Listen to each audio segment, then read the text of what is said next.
Boa tarde a todos e a todas. Inicialmente, eu vou cumprimentar todas as nossas colegas aqui da corte. Infelizmente, não vou poder falar o nome de todas, porque senão o cerimonial vai caçar minha palavra, né? Aliás, por falar em caçar a palavra, a mulher vereadora em Aparecida, há uns anos atrás, teve a palavra caçada. Nunca mais desejamos e desejaremos assistir uma conduta de tal jaez. Mas nesse ato, por termos um lugar de fala propício aqui na corte a tratar de nós mesmas, eu começo por agradecer a presença de muitos homens que fizeram questão de estar aqui para nos prestigiar, né? E são muitos. E isso nos deixa felizes, porque são grandes homens que estão aqui para nos prestigiar. E eu vou cumprimentar todos na pessoa do Dr. Adenir Teixeira, meu colega de corte, juiz-membro e presidente da escola, da qual eu, graças a Deus, componho com alegria a vice-presidência, sob a batuta dele, e cumprimentar também todas as pessoas do sexo feminino que aqui estão, a querida Thalita Reazak, que está na presidência da OAB, o que muito nos honra, porque, se não me falha a memória, é a primeira mulher presidenta da OAB. Pois é, mas então agora a senhora vai ser muito mais, vai ser realmente inédita, porque vai ficar mais do que um mês. E cumprimento também a estimada colega, mulher, forte, guerreira, que vem aqui nos prestigiar do TSE, doutora Tatiana Kochler, que é realmente uma guerreira sob todas as frentes, porque ela é uma mulher tão forte que você está assistindo uma foto dela ali no placar, e nós a procuramos, e hoje ela está diferente, porque ela é uma vencedora que foi muito mais forte que um tumor que a acometeu há um tempo atrás, e ela não faz segredo disso, porque ela é melhor agora. Então, prova de que esse tumor não sabia com quem ele estava se metendo, como dizia o Oscar Schmidt quando ele teve essa patologia, né? Que eu também já tive, enquanto grávida da minha filha, há 10 anos atrás. E graças a Deus e Nossa Senhora, eu tenho oportunidade de, junto com ela, nos abraçarmos, e a outras mulheres que às vezes também tiveram esse mesmo tumor e estão com a oportunidade de hoje estar aqui. E eu abraço todas essas mulheres fortes que venceram esse tumor, porque não é fácil, mas prova que nós temos um olhar de Deus especial sobre nós, né?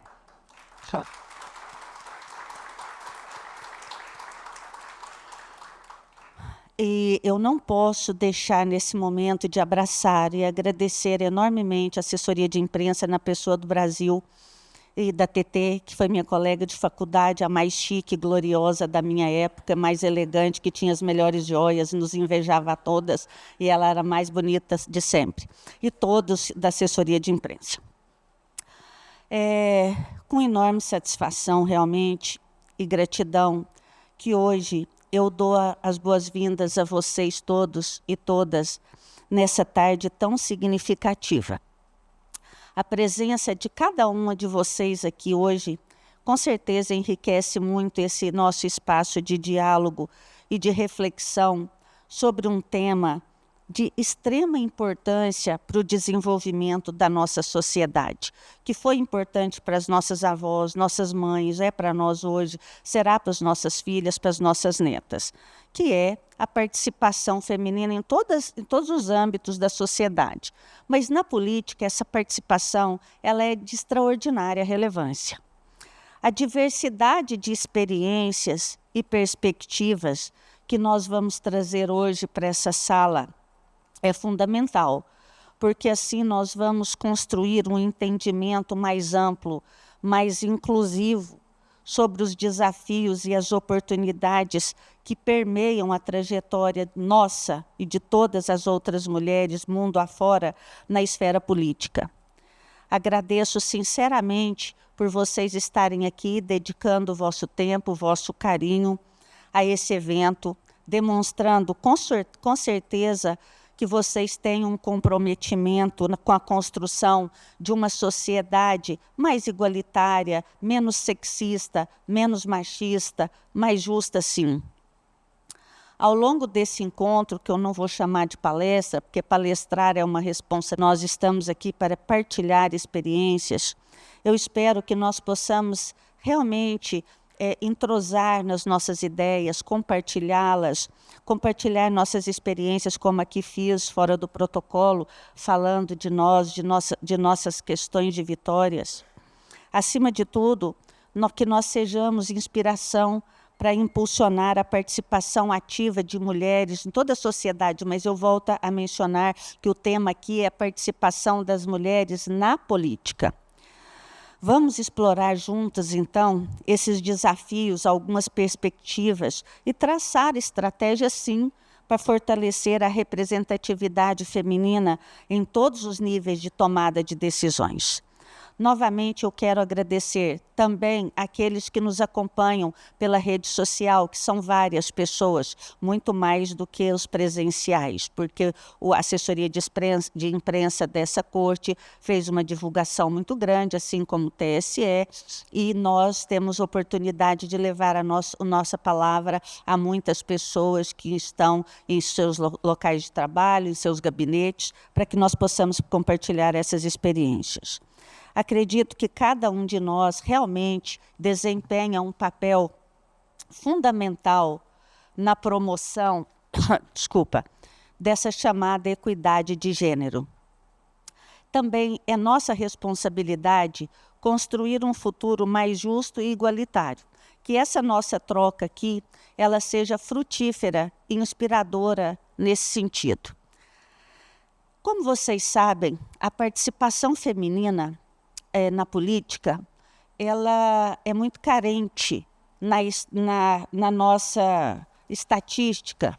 O TSE, inclusive, ele tem uma divulgação clara neste sentido, de que nós, do sexo feminino, representamos hoje 52% do eleitorado do Brasil.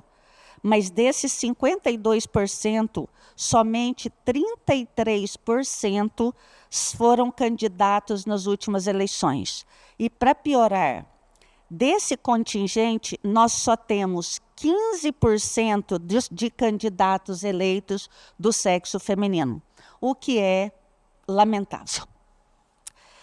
Como aqui também muitos já leram sobre essa evolução das mulheres na atividade político-partidária, nós começamos, eu quero fazer um breve histórico aqui da luta dessas mulheres pelo direito de voto e pela participação política. Eu vou iniciar lá em 1927, com a professora Celina Guimarães, que foi a primeira eleitora do Brasil. Primeira eleitora do Brasil em 1927, lá no Rio Grande do Sul, que foi o primeiro estado brasileiro a admitir uma paridade de votos. Depois, em 1929, nós tivemos a primeira prefeita eleita lá no Rio Grande do Norte. Em 1934, a professora e jornalista Antonieta de Barros foi a primeira mulher negra a assumir o mandato eletivo no Brasil. E a luta continuou, essa em Santa Catarina. Então, vocês veem 2 estados da região sul ganhando margem aqui no avanço político. Em 1939, Aurí Moura Costa consagrou-se a primeira juíza brasileira e a primeira desembargadora do Brasil. Então, ocupou um cargo de agente político. Em 1974, a ministra do STJ foi nomeada Eliana Calmon.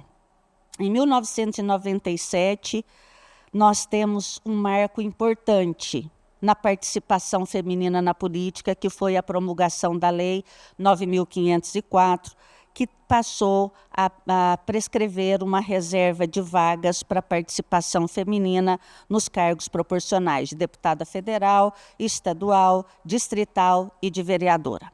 Em 2000, vocês lembram, a ministra linda, elegante, e essa minha fala da elegância, ela vai ter um sentido especial daqui a pouco, porque quando as mulheres ocupam espaços de poder, nós somos julgadas pelas nossas vestimentas, e a ministra Ellen Grace, ela era muito julgada por isso, e vocês sabem que ela dava um show de elegância, Brasil e mundo afora. Em 2000, ela foi a primeira mulher ministra do Supremo Tribunal Federal. Então, somente no ano de 2000, nós tivemos uma de nós presidindo a mais alta Corte de Justiça. E aí eu vou encontrar o ano de 2009. Com a promulgação da Lei 12.034, que foi a primeira mini-reforma eleitoral, tornando obrigatório que cada partido ou coligação preenchesse um mínimo de 30% e o máximo de candidatas do sexo feminino, com 70% para o masculino. Eu nunca assisti no Brasil, doutora Thalita e doutora Tatiana, uma lei mais vulnerada do que essa. Porque aqui no Brasil, ainda, apesar do grande esforço de todos nós, juízes das cortes eleitorais, ainda os partidos não respeitam, nem as coligações não respeitam essa cota. Usam mulheres fantasmas nas candidaturas para suprir essa cota, não dão recursos às mulheres, elas não têm acesso aos meios de propaganda, é uma lástima. E eu vou acompanhando daqui com vocês, porque agora nós podemos ver. Em 2010, nós tivemos a primeira presidenta, que foi a Dilma Rousseff, posteriormente vítima, não, deu causa ao impeachment, mas isso não vem ao caso. Em 2012, nós tivemos a ministra Carmen Lúcia, que foi a primeira mulher a presidir o TSE, e em breve será novamente, né? Em 2015, eu vou terminar agora com esse dado histórico, nós tivemos a edição de um ato normativo muito importante, que é a Lei 13.165, determinando que as legendas utilizassem 20% do tempo de propaganda gratuita no rádio e na TV para incentivar a participação feminina na política. Essa mesma norma tornou obrigatória, no ano eleitoral, a campanha do TSE para estimular a candidatura de mulheres. Esse é uma cronologia do quanto as mulheres tiveram que lutar até a presente data para assumir algum espaço de poder na política e nos tribunais, porque nos tribunais também nós temos os agentes políticos. E essas mulheres, desculpa, assim como nós, enfrentam, assim como nós, diversos testes, diversos preconceitos. O termo preconceito, ele já diz ao que veio. Preconceito é uma desinteligência, porque é algo pré-concebido que não resiste a uma análise concreta. Então, eu trago aqui alguns exemplos claros de preconceitos enfrentados por mulheres na atividade político-partidária, que nós vemos aqui neste tribunal, nos outros regionais do Brasil, nas candidaturas estaduais, federais, municipais, e que não vão acabar se nós não impusermos a nossa postura forte. Primeiro, foi aquilo que eu aqui repercuti anteriormente em relação à ministra Ellen Grace, que é a avaliação da nossa aparência e das nossas vestimentas. Mulheres políticas frequentemente enfrentam críticas relacionadas à sua aparência, um aspecto que raramente é destacado quando se trata dos seus colegas masculinos, porque raramente você vê um político sendo criticado. Agora, as mulheres candidatas sofrem ataques, até se a unha está quebrada, se o esmalte não é bonito, se é azul, se é verde, quando deveria ser renda ou francesinha. É um julgamento ininterrupto. Comentários sobre a aparência física, se está gorda, se está magra, se o cabelo é crespo, se é liso. Isso faz o quê? Desvia a atenção do debate político substancial, perpetuando a ideia de que a imagem é muito mais relevante do que a competência. Na verdade, isso é um jogo de interesse que fazem para desestimular a mulher na atividade político-partidária. Questionamento da capacidade materna. Nós próprias e as mulheres políticas que decidem participar da vida político-partidária, muitas vezes enfrentam questionamentos sobre a sua habilidade de conciliar a vida pública com as responsabilidades maternas. Esse tipo de escrutínio é totalmente incomum com os colegas masculinos, criando uma desigualdade que reforça estereótipos de gêneros arraigados, porque raramente a questão da paternidade é posta em causa quando um homem sai para trabalhar.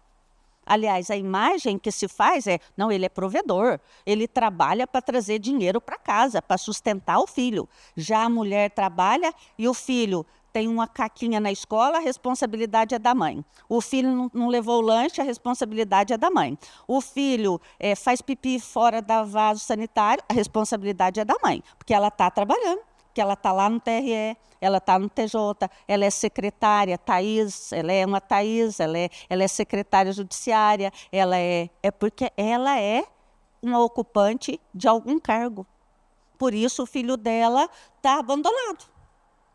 Mas com os homens não há esse julgamento. Dúvidas sobre a nossa competência e nossa liderança.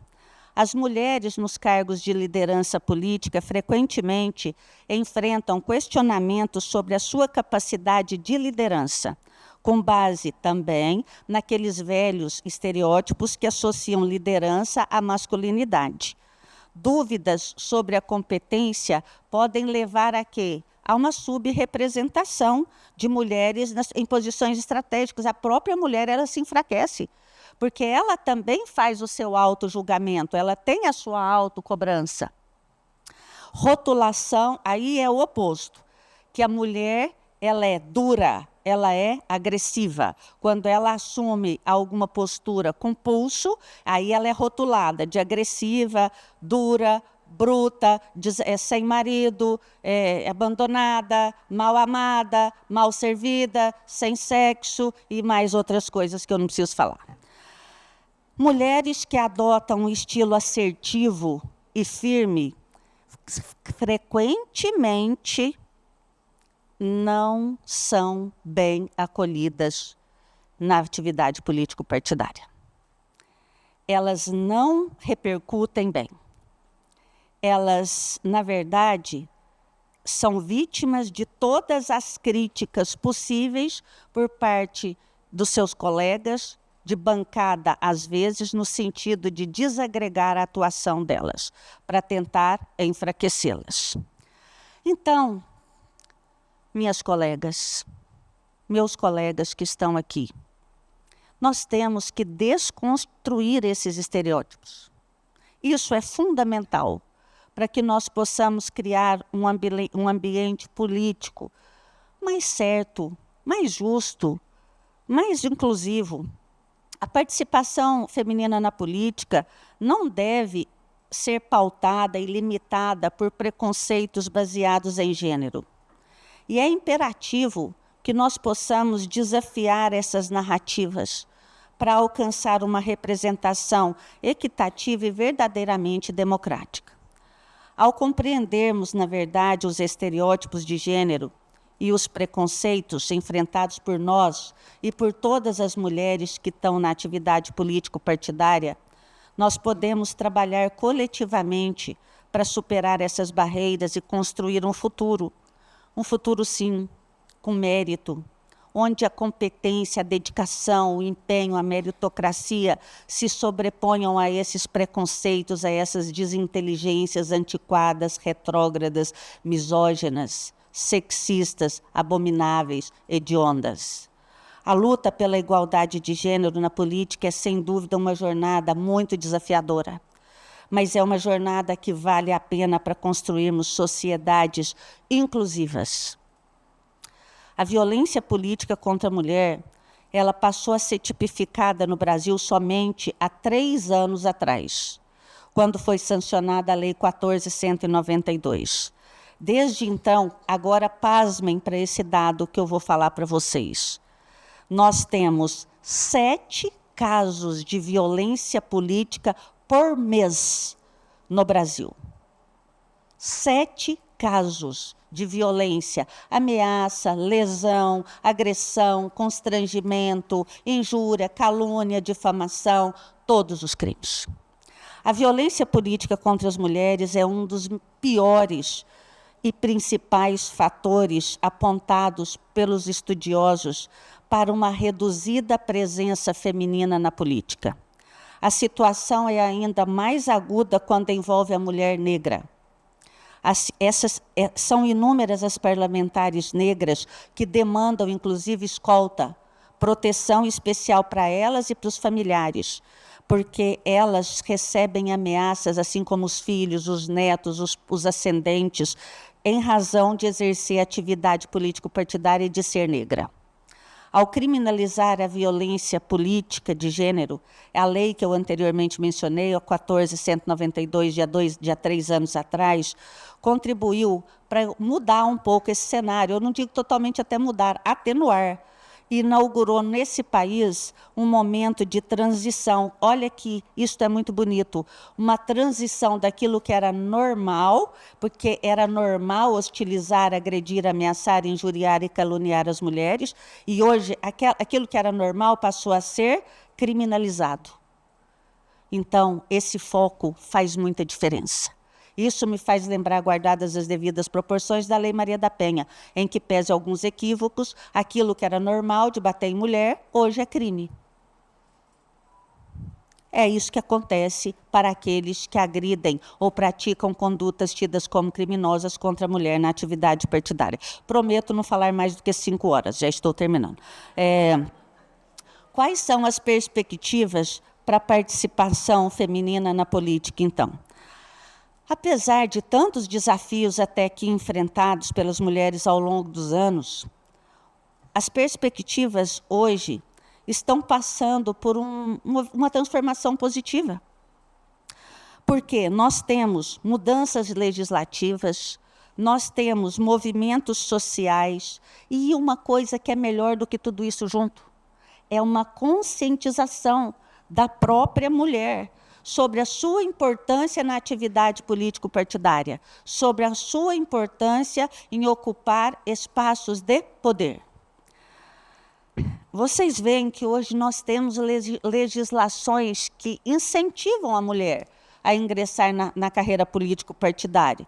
Como anteriormente falei, né, a cota de gênero, que se for respeitada um dia, já é um bom caminho, não é o satisfatório, mas é um bom caminho. Existe um termo aí, muito em voga, desculpa, que é o tal do empoderamento feminino. Eu não sei se isso é atual, porque a mulher ela sempre teve poder, ela não teve foi espaço para exercer o seu poder. Então, a mulher sempre foi muito guerreira, e hoje ela tem maior espaço para demonstrar isso.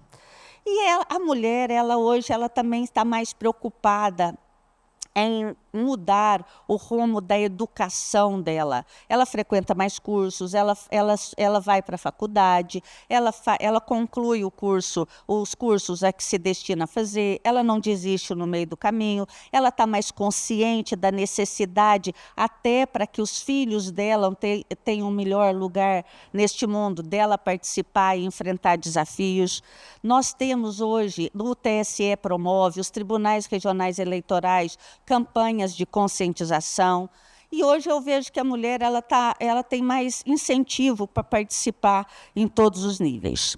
Caminhando para o final, é evidente que a participação feminina na política ela requer uma junção muito grande de esforços de todos e uma reflexão social, coletiva, sobre esse tema tão importante que é permitir que as mulheres estejam votando leis que nós vamos implementar nesse país, que mulheres participem de comissões na Câmara dos Deputados, que sejam vereadoras, deputadas estaduais, federais, senadoras, que sejam presidentas da República, que ocupem as presidências do Supremo, do STJ, obrigada, viu?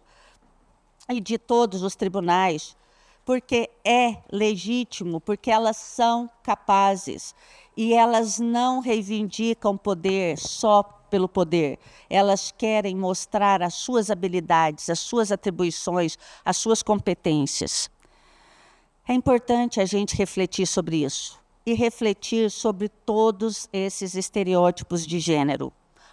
Abortar essas condutas sexistas, machistas, repugnantes que hoje nós temos no Brasil.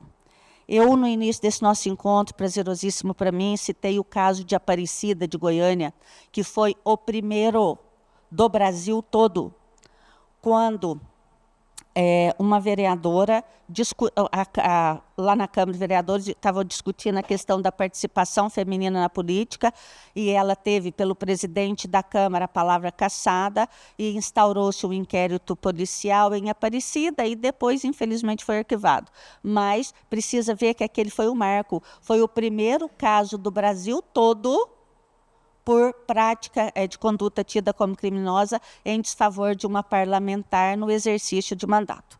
Então, isso foi muito importante, aconteceu há 3 anos atrás, como anteriormente mencionei, a cada 30 dias nós temos 7 novos crimes em desfavor de ocupantes de cargos políticos partidários do sexo feminino, e eu penso que isso tem que chegar ao fim. E aqui, eu vou exibir um pequeno vídeo aqui para vocês.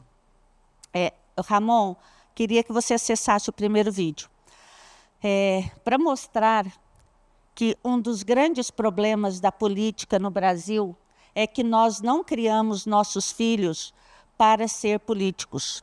Você cria seu filho para ser médico, engenheiro, juiz, professor, tudo. Mas, geralmente, nós não criamos nossos filhos para serem políticos. Nós não temos uma universidade aqui no Brasil, uma faculdade onde as pessoas vão estudar política. Nós temos que passar a olhar isso com cuidado.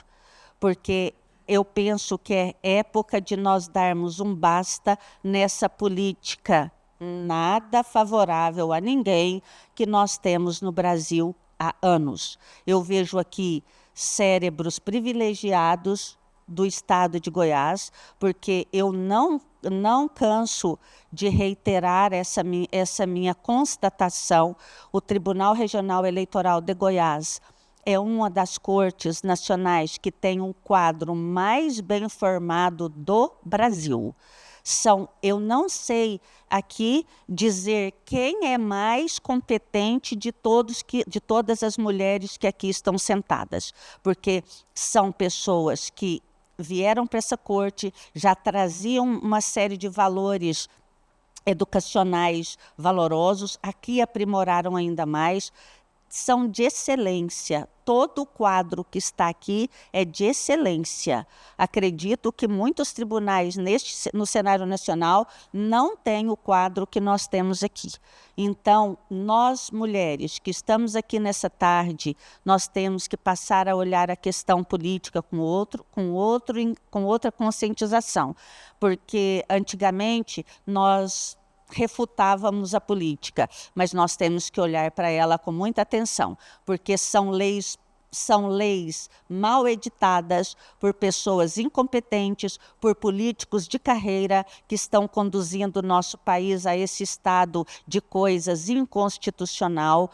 Destruíram a nossa cidade, Rio de Janeiro, ninguém mais pode ir àquela cidade, que era uma beleza para todos nós, porque o crime organizado tomou conta da cidade. Então, isso tem a ver o quê? Com má gestão política. Por que que aqui no estado de Goiás hoje nós temos uma tranquilidade maior? Porque há alguém minimamente preocupado em trazer segurança pública para nós. E não é só sobre segurança pública, nós precisamos de saúde, de educação, de muitas questões valorosas para as nossas famílias e para nós mesmos. E isso se constrói, sim, também na política. Então, temos que olhar isso. E temos que criar nossas filhas com a mentalidade aberta para não aceitar o preconceito, não tolerar estereótipo de gênero e serem fortes. E é nesse sentido que eu queria que vocês olhassem a beleza desse vídeo. Let's talk about the dream gap. What's that? It's the gap that comes between girls and their full potential.